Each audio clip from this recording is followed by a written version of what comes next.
je me tiens devant ton peuple et je ne compte que sur toi, sur ton intervention. Est-ce que quelqu'un peut prier et dire au Seigneur de parler à son cœur? Dis au Saint-Esprit de l'aider à comprendre sa parole. Nous pouvons beaucoup parler, mais une parole peut toucher ton cœur. Alors demande au Saint-Esprit de te parler. Alléluia. Saint-Esprit.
Dans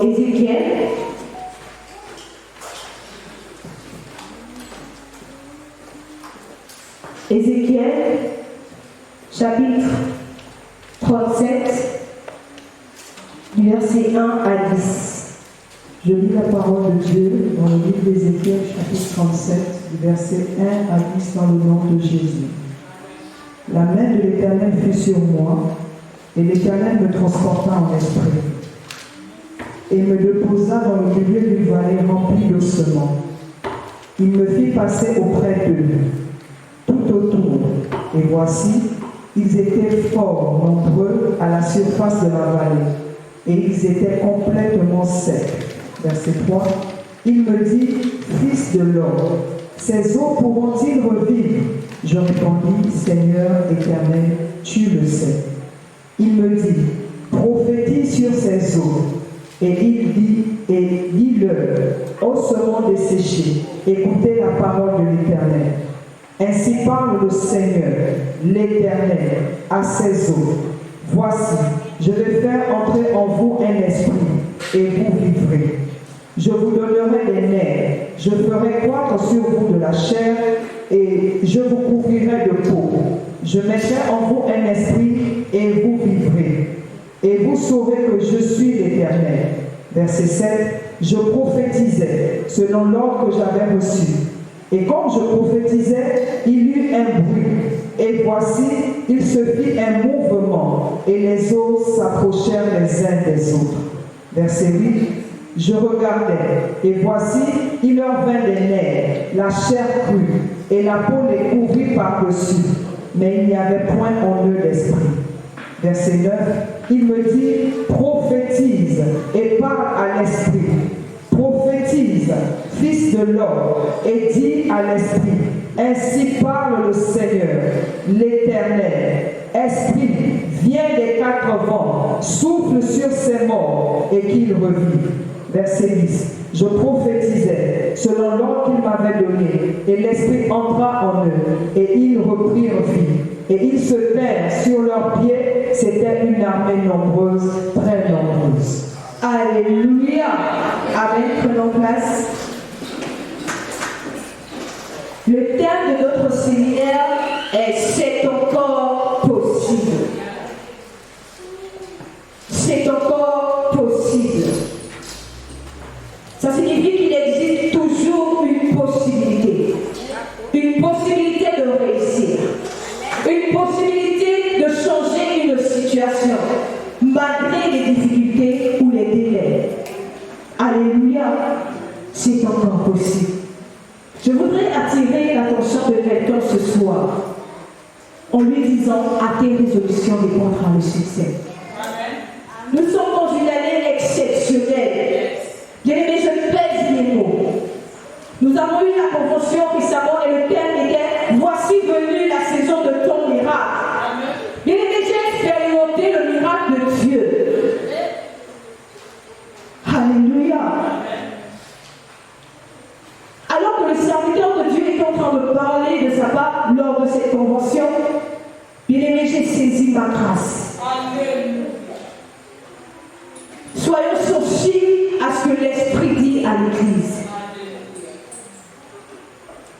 Lorsqu'il est en train de parler, toujours en rapport avec notre convention précédente, le Seigneur a libéré une parole. Et cette parole, j'en avais vraiment besoin. J'étais au plus mal, mais j'avais besoin de cette parole. Alors je voudrais dire à quelqu'un que cette année est ton année. C'est ton année, l'année de ton miracle, l'année de ta restauration. Alléluia. C'est encore possible. Et le soutien qui m'a été attribué ce soir est en rapport avec notre destinée. Notre destinée. Mais c'est quoi la destinée? La destinée, selon la parole de Dieu, selon la Bible, est le plan souverain et parfait de Dieu pour chaque chrétien. Le plan parfait de Dieu. Connais-tu le plan de Dieu pour ta vie? Alléluia. Au verset 1, la Bible déclare, si tu peux m'aider, maman, s'il te plaît. La main de l'Éternel fut sur moi, et l'Éternel me transporta en esprit. Et Alléluia. La main de l'Éternel fut sur moi. C'est quoi la main de l'Éternel? Alléluia. À quel moment pouvons-nous parler de la main?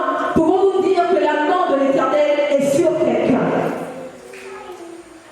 La main de l'Éternel signifie que Dieu agit puissamment dans la vie de cette personne. La main de l'Éternel signifie que Dieu conduit, soutient cette personne. Oh bien-aimé, que la main de l'Éternel soit sur quelqu'un ce soir. La main de l'Éternel, la Bible nous dit, il y a un serviteur qui a déclaré ces paroles. La main de l'Éternel est sur moi, parce qu'il m'a oint pour annoncer la bonne nouvelle. Que la main de l'Éternel soit sur quelqu'un ce soir. J'aime bien le dire, tu n'es pas n'importe qui. La main de Dieu est sur toi. Mais ici, il est question d'Ézéchiel, et je voudrais que tu te substitues à Ézéchiel. La Bible dit, la main de l'Éternel fut sur moi. Lorsque la main de l'Éternel est sur quelqu'un, ce n'est pas pour dormir. Lorsque la main de l'Éternel est sur quelqu'un, c'est pour accomplir quelque chose. Oh, la main de l'Éternel est sur toi pour que tu accomplisses ta destinée, bien-aimé. La main de l'Éternel fut sur moi.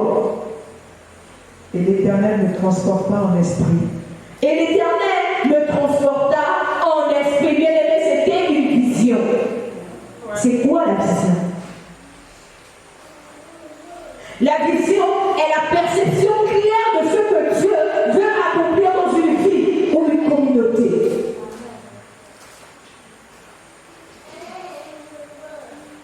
Le Seigneur peut te transporter, peut te faire voir quelque chose qui va agir, qui va s'accomplir.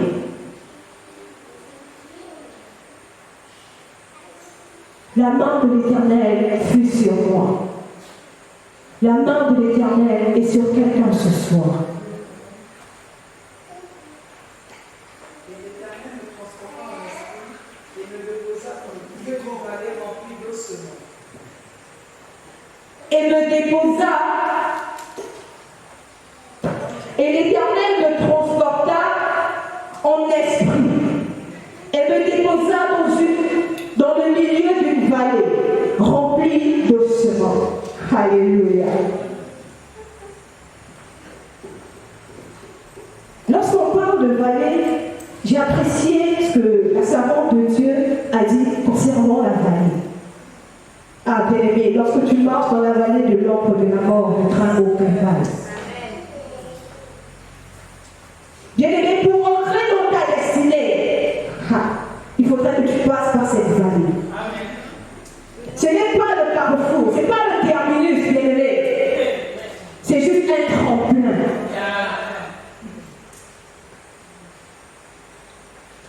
Lorsque tu te trouves devant une situation, nous avons tendance à nous dire que l'Éternel nous a abandonnés.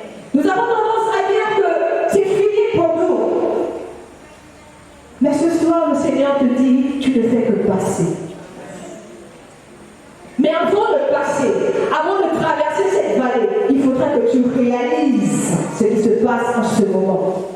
Quelle est la réalité qui te fait peur? Quelle est la situation qui te fait peur?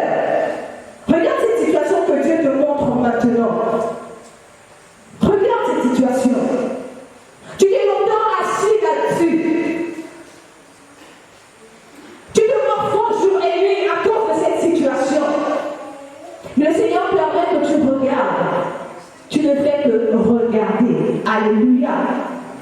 Une vallée remplie d'ossements. Je me suis permise de poser la question de savoir les ossements. Donc il y avait les os un peu partout. Les ossements. Pour certaines personnes, ça voudrait dire que c'est terminé. C'est là, c'est la fin en fait. Mais les ossements. Est-ce que nous savons que l'os seulement joue un grand rôle dans le corps de l'être humain? Est-ce que quelqu'un sait que à partir d'un os, on peut faire beaucoup de choses? La Bible nous dit c'était la vallée d'ossements. C'était les ossements desséchés. On va le voir plus loin. Ça voudrait dire qu'il y avait encore la possibilité. Là où toi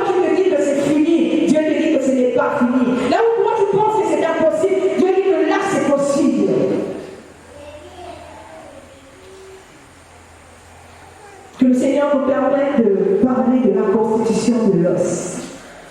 Parce qu'un peu plus loin, le Seigneur, on se rend compte que le Seigneur agit d'une certaine manière. Et lorsqu'on écoute, lorsqu'on lit la parole de Dieu,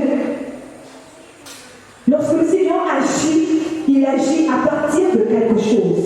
Et il peut également agir, parce que notre Dieu est souverain. On ne limite pas notre Dieu. Mais ce n'est pas en vain que la parole de Dieu précise des ossements desséchés. Alléluia. Au verset 2. Il me fit passer auprès d'eux, tout autour. Et voici, ils étaient fort nombreux à la surface de la vallée et ils étaient complètement secs. Alléluia.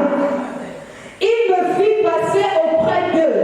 Le Seigneur ne fait que me faire passer devant une situation. Regardons l'attitude d'Ézéchiel. La Bible nous dit, le Seigneur le fit passer à côté de ses ossements desséchés. Mais il ne s'est pas arrêté par là. Il dit tout autour. Tout autour. Il n'est pas allé au milieu de ses ossements. Il a observé. Et ce matin, je voudrais que quelqu'un observe cette situation. Il me fit passer auprès d'eux tout autour. Bien-aimé, pour entrer dans ta destinée, il faudrait que tu regardes d'abord les réalités afin de manifester la foi. D'abord, les réalités. Pour voir que tu as la foi, c'est devant une réalité. On t'a peut-être dit à l'hôpital que ton cas est terminé. On t'a peut-être dit que c'est fini pour toi. Dans ta famille, tu es le raté de tous. Dans ta famille, on ne compte même pas sur toi. Même lorsqu'il y a des réunions, on ne t'appelle pas. On ne te considère pas. Tu deviens un sujet de moquerie pour beaucoup.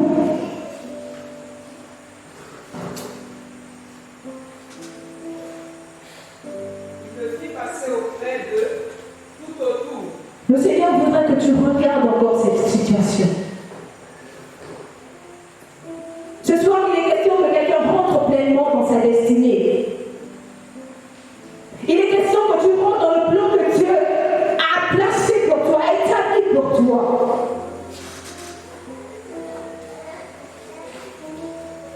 Et pour cela, il faudrait que tu ouvres la bouche et que tu parles. Que tu parles de cette situation. Tu fais un programme et on vient nous boycotter.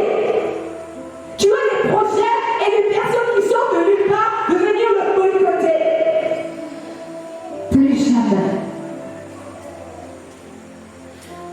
Oh bien-aimé, ma vie est un témoignage.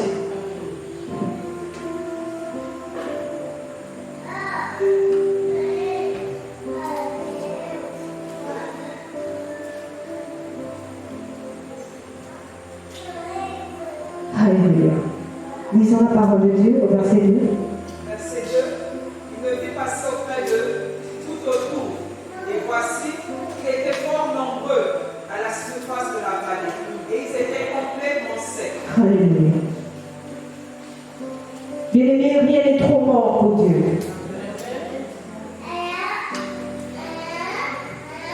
Rien n'est trop mort pour Dieu. Et ce soir, il faudra que tu parles dans cette situation qui a longtemps perduré. Que le Seigneur nous fasse grâce de prier ne serait-ce que 2 minutes. Au-delà du fait que vendredi, nous allons passer du temps dans la prière.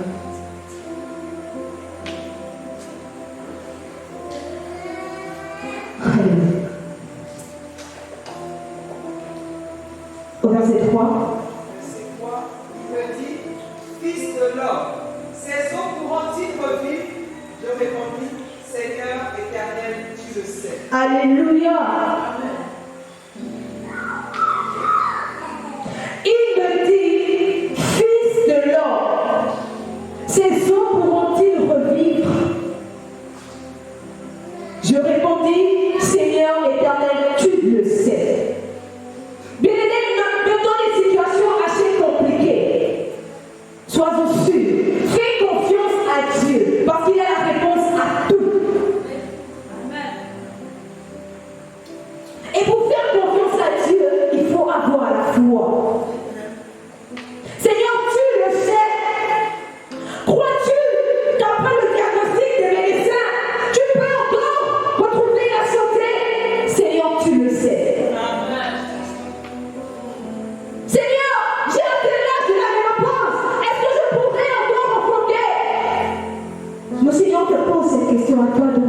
Seigneur, tu le sais. Seigneur, je suis en âge. Le Seigneur peut te dire ce soir, tu es en âge de te marier. Tu as tout préparé, tout. Mais personne n'est d'accord pour ce mariage. Crois-tu que ce mariage se fera? Seigneur, tu le sais.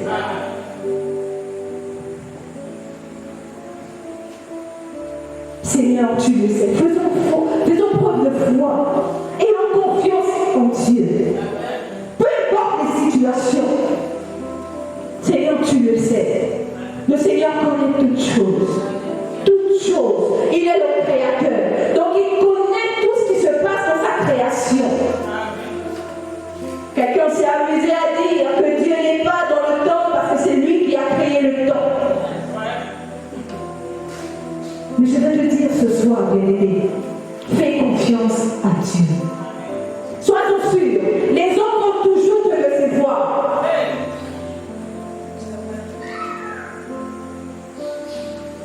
On va toujours te frustrer. On va toujours t'énerver. Mais fais confiance à Dieu. Il me dit, fils de l'homme, ces eaux pourront-ils revivre? Le Seigneur sait que ces eaux peuvent revivre, mais il a besoin de voir le décret de ta foi. Seigneur, tu le sais.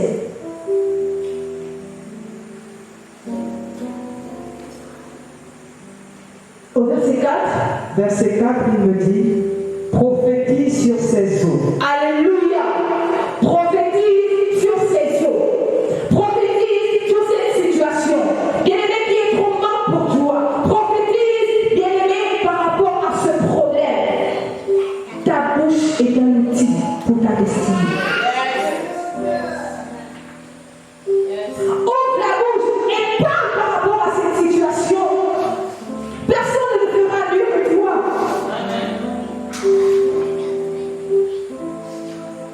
Regarde cette situation. Et le Seigneur te dit, ouvre la bouche et parle. Prophétise. Qu'un vent de prophétie souffle en ces lieux.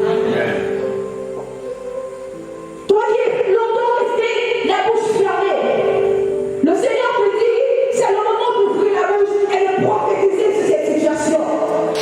Prophétise sur ta vie. Quelqu'un viendra prier pour toi. Il viendra parler sur ta vie. Bien-aimé, c'est différent lorsque toi-même tu prophétises. Lorsque toi-même tu parles sur ta vie.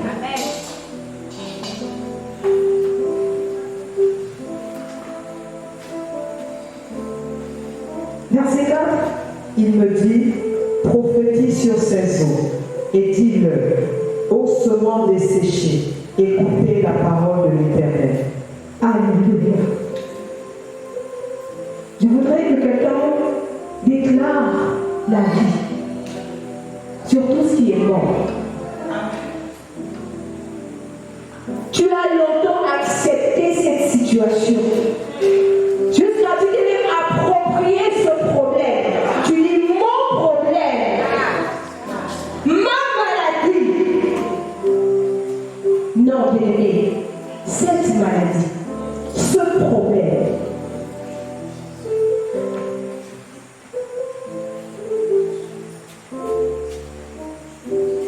Il me dit, prophétise sur ces eaux et dis-leur, le Seigneur mettra toujours des paroles dans nos bouches. Le Seigneur mettra toujours, nous avons le Saint-Esprit.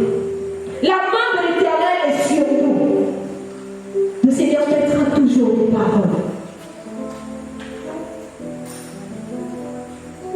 Et dis-leur, Ô semences desséchées, écoutez la parole de l'Éternel. alléluia. Le Seigneur pouvait le faire lui-même. Le Seigneur a besoin que tu ouvres la bouche par rapport à cette situation qui te concerne.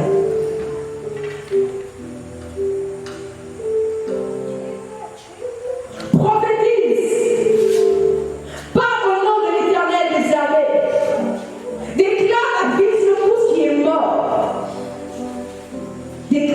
vie. Déclare la possibilité sur tout ce que tu trouves impossible ou tout ce que tu crois impossible. Il me dit, prophétise sur ces eaux et dis-leur, ossements desséchés, écoutez la parole de Dieu. Et même les gens ont des oreilles pour entendre. Écoutez la parole de Dieu. Je vais plus loin en disant à quelqu'un, on t'a trouvé avec une maladie. Prophétise. Prophétise sur tes os. Pourquoi je parle des os? Bien-aimés, l'os, les éléments figurés du sang, les globules rouges et tout, sont produits à partir de la moelle osseuse. C'est au lieu de l'os. Donc quand quelqu'un a une anémie, c'est simplement parce que le taux de globules rouges est vraiment faible. Tu as la capacité de parler sur ton corps, de parler sur tes organes, bien-aimés. On te trouve tout le temps avec des anémies. Mais le Seigneur te dit ce soir, tu peux proclamer que cela prenne fin au nom de Jésus. Tu as tellement souffert de l'estomac. Le Seigneur te dit, tu as la capacité de prophétiser sur cet organe. Il a des oreilles pour entendre. Prophétise sur les ossements desséchés.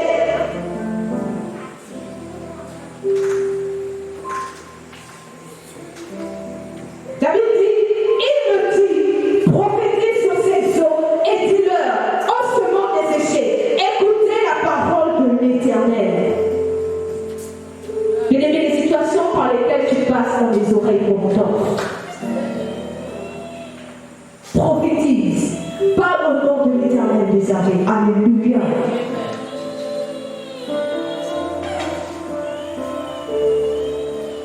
Au verset 5, Verset 5. Ainsi parle le Seigneur, l'Éternel à ses eaux. Voici, je vais faire entrer en vous un esprit et vous vivrez. alléluia. Le Seigneur a la capacité d'apporter la vie là où il y a la mort. Tu fais un business qui ne fonctionne plus. Pour toi, tu trouves que c'est mort. Comme on a pour habitude de le dire, c'est mort, c'est fini. Mais le Seigneur est capable de redonner vie à ce qui est mort.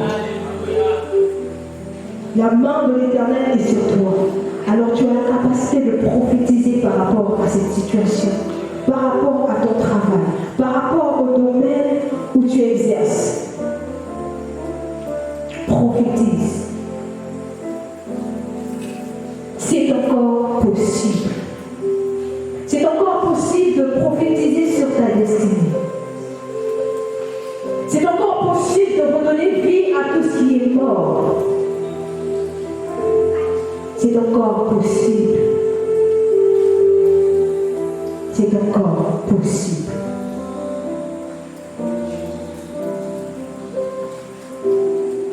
Au verset 6, Je vous donnerai des nerfs. Je ferai croître sur vous de la chair. Je vous couvrirai de peau. Je mettrai en vous un esprit et vous vivrez et vous saurez que je suis l'Éternel. alléluia, le Seigneur agit par étapes. Regardons la précision des choses. Ainsi parle le Seigneur l'Éternel à ses eaux. Voici, je vais faire entrer en vous un esprit et vous vivrez. Je vous donnerai des nerfs. Je vous couvrirai. Je ferai croître de la chair. Je vous couvrirai de peau. Je mettrai en vous un esprit. Alléluia. La Bible dit, déclare, le Seigneur dit à Ézéchiel de déclarer des paroles sur ses ossements desséchés, afin que ces os reprennent vie. Avant que les organes, avant que la chair l'os, il y a les nerfs. Chaque élément a un rôle à jouer. Le Seigneur commence par l'os, qui est le fondement, qui est la source, qui est l'origine. Quelle est l'origine du problème? Commence à déclarer la vie. Tu ne peux pas déclarer les paroles alors que le fondement n'est pas solide, alors que le fondement est mort. Tu t'attends à quoi? Il a commencé par dire, déclare la vie sur ces ossements desséchés. Il dit par la suite que les nerfs reprendront vie. Les nerfs ont un rôle exceptionnel à jouer dans le corps humain.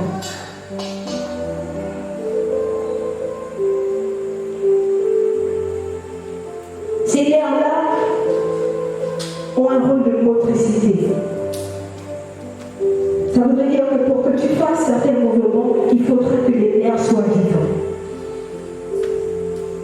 Et en plus, le Seigneur continue en disant que je ferai naître, croître la chair crue sur ses os.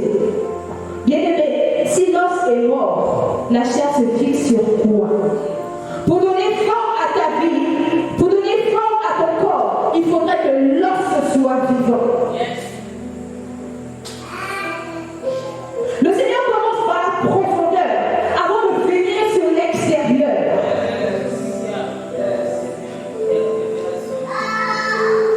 Avant de parler de ton apparence, le Seigneur commence à toucher le fondement, le problème même.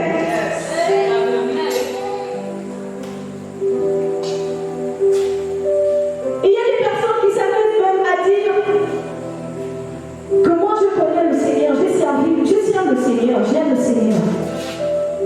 Mais c'est toi qui es mauvaise. C'est toi qui es rancunier. C'est toi qui es jaloux. C'est toi qui ne sais pas apprécier ce que Dieu fait dans la vie de ton frère. C'est toi qui piétines tes aînés.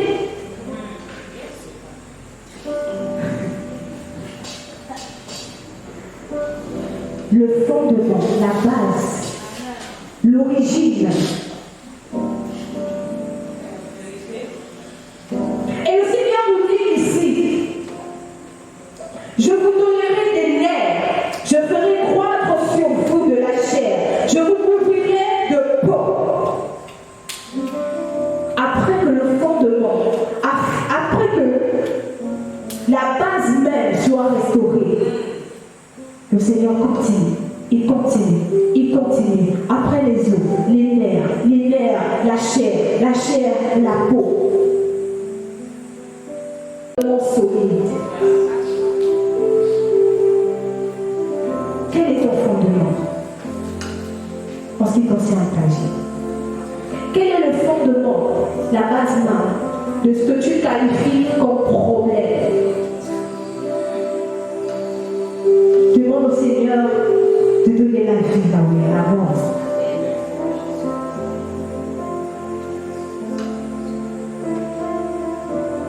Je vous donnerai des nerfs, je ferai croître sur vous de la chair, je vous couvrirai de peau, je mettrai en vous un esprit et vous vivrez.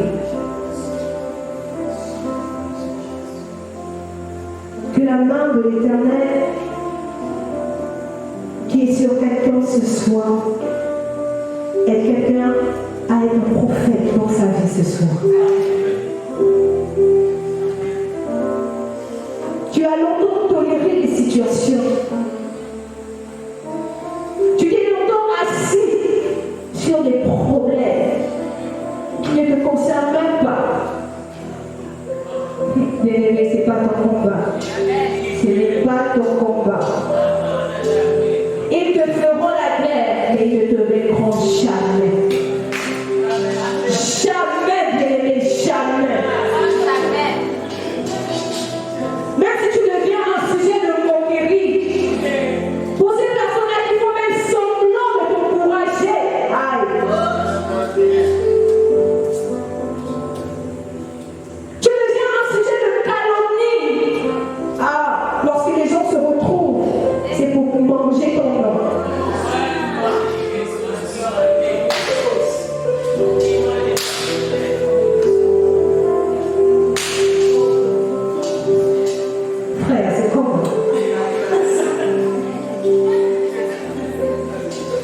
Et vous saurez que je suis l'Éternel.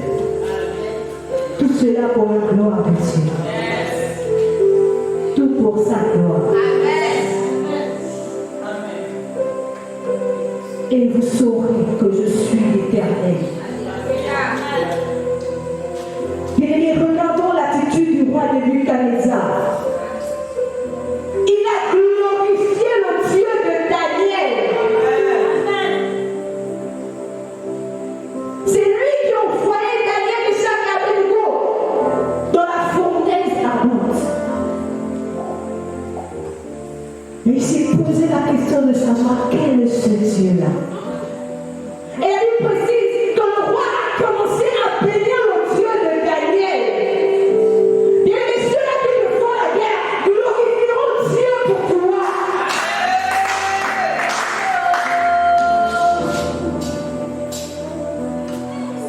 Ils feront la gloire de Dieu. Bien-aimés, depuis la convention 2025, le Seigneur m'a permis de ne pas être distrait lorsqu'il parle de sa part, lorsqu'un serviteur parle de sa part.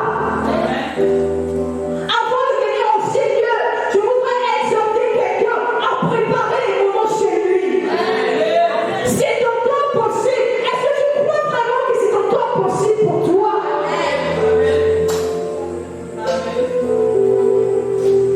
On te dit jour et nuit que ton âge est avancé, depuis là tu ne te maries pas. Tu es dans la maison familiale et aujourd'hui quelqu'un viendra te dire voici, ta soeur apporte ceci, cela, ta soeur apporte de l'argent, ta soeur fait comme ci, ta soeur fait comme ça, mais toi qu'attends-tu? Est-ce une finalité? Tu n'es pas les autres. Tu n'es pas les autres. Marie, tu n'es pas les autres.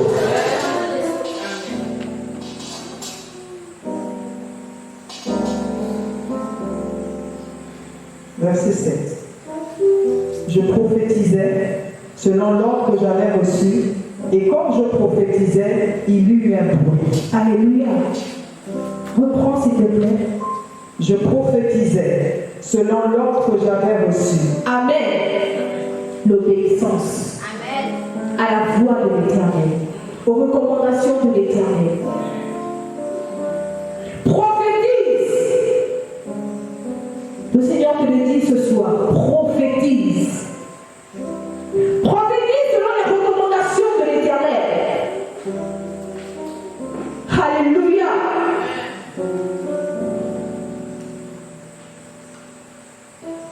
Regardons l'histoire de Pierre. J'ai apprécié lorsque la sœur a pris cet exemple. L'obéissance. L'obéissance est la clé de ta destinée. L'obéissance. Bien aimé, je voudrais te dire quelque chose.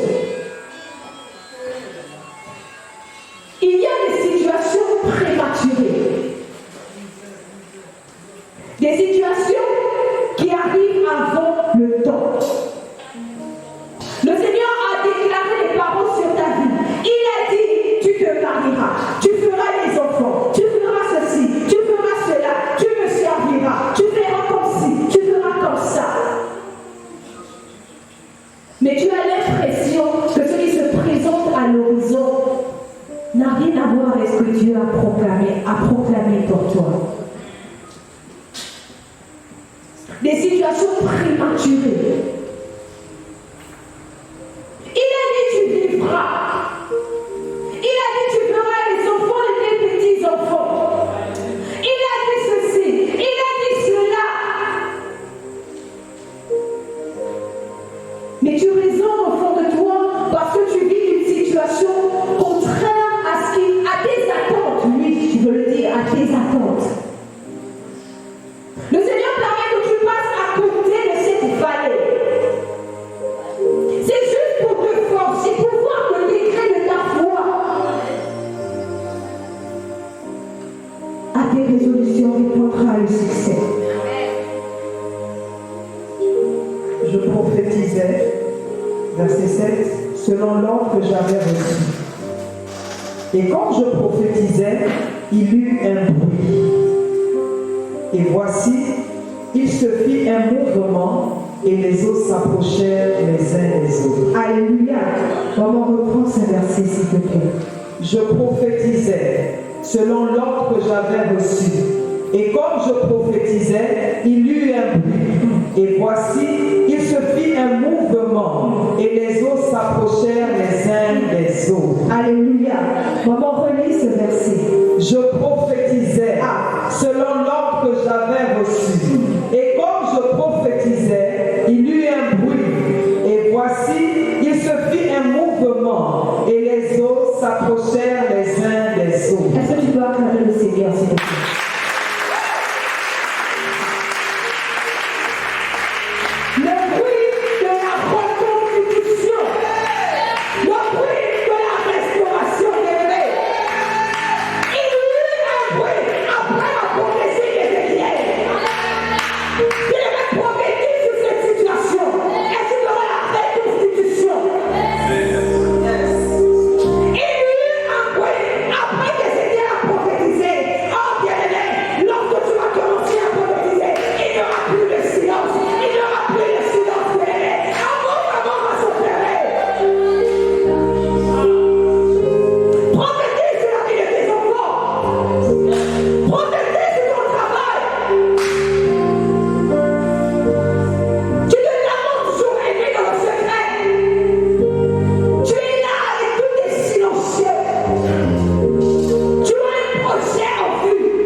Et voici, il leur vint les nerfs, la chair crue, et la peau les couvrit par-dessous.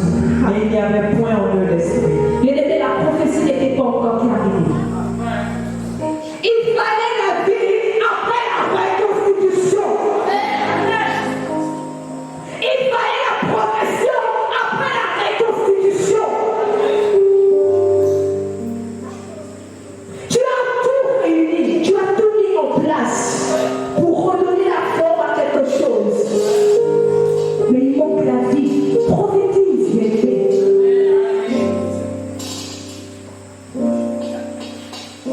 Je regardais au verset 8. Et voici, il leur vint les nerfs, la chair crue, et la peau les dépourvus par-dessus, mais il n'y avait point en eux l'esprit. Alléluia. Continuons. Il me dit, prophétise et parle à l'esprit. Ah, prophétise, fils de l'homme, et dis à l'esprit, ainsi parle le Seigneur, l'Éternel, esprit vient des quatre vents, souffle sur ses morts et qu'il revit. Alléluia. Que le Saint-Esprit souffle. Que le Saint-Esprit souffle. Nous sommes trop longtemps restés sur une position. Pensons que tout était terminé. Bien-aimé, je ne viens pas pour te flatter. Je ne viens pas pour te décourager. Mais je viens te dire que c'est encore possible. Avec l'aide du Saint-Esprit, c'est encore possible de reconstituer certaines choses dans ta vie. Avec l'aide du Saint-Esprit, c'est encore possible. Seigneur, c'est encore possible.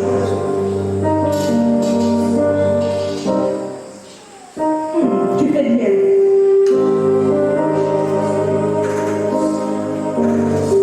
Il me dit, prophétise et parle à l'esprit. Prophétise, fils de l'homme, et dis à l'esprit, ainsi parle l'Éternel, le Seigneur, l'Éternel, esprit, viens les quatre vents, souffle sur ses morts, et qu'il revit. Au verset 10, Je prophétisais selon l'ordre qu'il m'avait donné, et l'esprit entra en eux, et ils reprirent vie. Et ils se mirent sur leurs pieds, c'était une armée nombreuse, très nombreuse. oh, les bénédictions sont tellement grandes. C'était une armée nombreuse, très nombreuse. Tu ne vois pas encore la grandeur des bienfaits de Dieu parce que tu n'as pas encore prophétisé, bien-aimé. Tout est mort, tout est dispersé. Mais bien-aimé, c'est là où le bruit de la reconstitution bien-aimé s'opère dans ta vie. Le bruit de la restauration, le bruit du miracle. Alléluia. Le bruit du miracle. Mais tu fais bien de parler à Dieu. Tu fais bien de prophétiser sur ta vie. Au sortir de ce séminaire, qu'on témoigne de la grandeur de Dieu dans ta vie, bien-aimé. J'ai dit au Seigneur que Seigneur, ce thème-là n'est pas là en vain. Ce thème-là est pour moi. Et je veux voir ta gloire.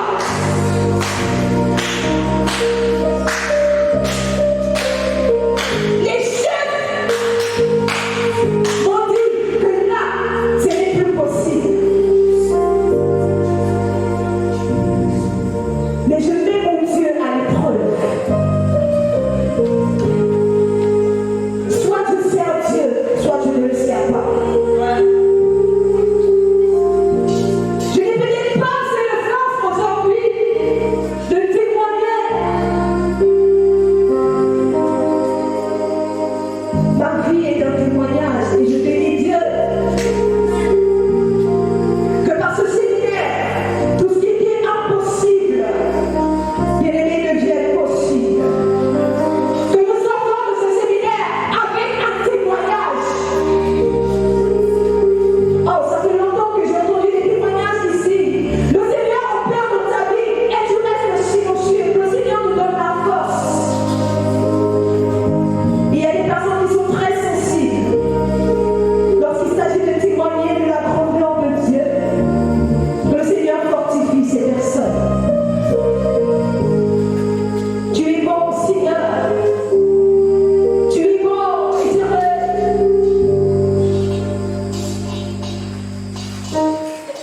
Seigneur, tu es bon. Regarde cette femme. Cette femme-là, Éternel, qui souffre dans le secret.